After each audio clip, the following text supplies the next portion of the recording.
This is the Lone Crater YouTube. We hope this video helps. You begin by focusing on the track you want to shape. Select the track, open its FX slot, and load Bandlab's EQ. This places the filter where it matters. Once done, solo the part or loop a representative phrase so you hear only that material. Make sure to reduce other processing temporarily. This prevents masking and helps you identify problematic frequencies quickly. Now you're ready to make decisive EQ moves. You'll now shape the sound by finding and fixing frequencies. Start with a narrow boost to sweep and pinpoint resonances. Once located, switch to a cut with a moderate Q to tame it.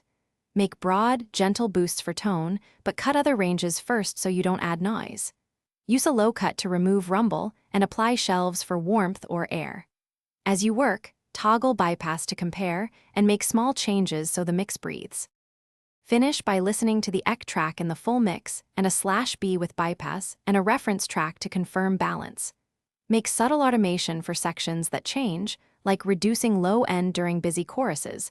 This preserves clarity. If things sound wrong, reset individual EQ nodes and reintroduce cuts slowly. Also verify phase relationships if multiple mics are involved. If you still hear artifacts, switch to a linear phase EQ to avoid pre-ringing while retaining your tonal goals. Thanks for watching. Consider subscribing if we helped you.